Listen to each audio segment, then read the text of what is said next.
एक कहावत है जो बचपन में शायद सबने सुनी होगी कि अपनी अपनी डफली अपना अपना राग।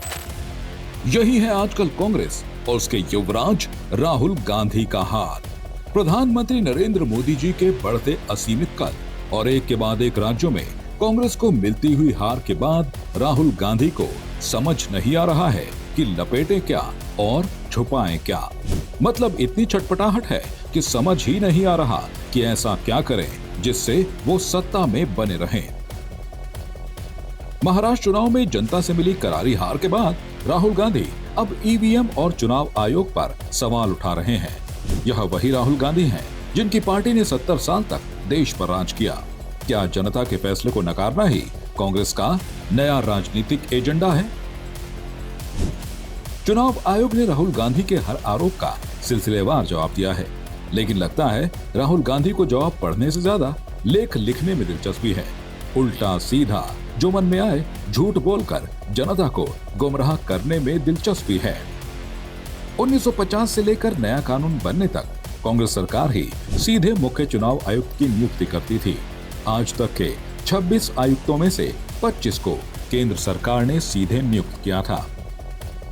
पहली बार प्रधानमंत्री मोदी जी ने एक समिति बनाई जिसमें विपक्ष के नेता या सबसे बड़े राजनीतिक दल के नेता भी शामिल हैं। लेकिन राहुल गांधी को लोकतंत्र मजबूत करने वाला ये कदम भी पसंद नहीं।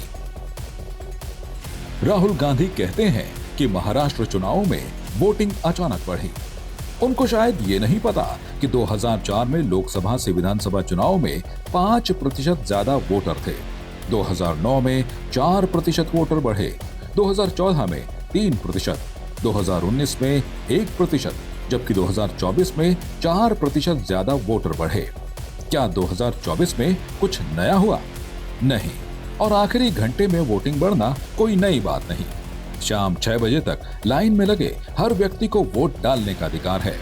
यही नहीं, उनकी पार्टी ने जहां चुनाव जीता वहां भी आखिर में वोटिंग बढ़ी थी।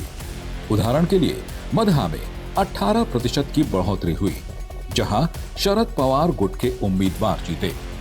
वानी में 13% की बढ़ोतरी हुई, जहां उद्धव ठाकरे गुट के उम्मीदवार जीते। श्रीरामपुर में कांग्रेस जीती और वहां 12% की बढ़ोतरी हुई। क्या तब ईवीएम सही थी? उस पर तो आपने कभी नहीं बोला कि ईवीएम में गड़बड़ थी। जनता ने राहुल गांधी और उनके साथी दलों को पूरी तरह नकार दिया है और इसके बदले में राहुल गांधी जनता के जनादेश का अपमान कर रहे हैं। यह सिर्फ कांग्रेस को और गहरे खाई में धकेलेगा। राहुल गांधी को आत्मचिंतन करना चाहिए कि आखिर उनकी जनता से क्यों नहीं बन रही। जनता के जनादेश पर सवाल उठाना जनता का और उनके मत का अपमान है, जिसे देश की जनता कभी बर्दाश्त नहीं करेगी।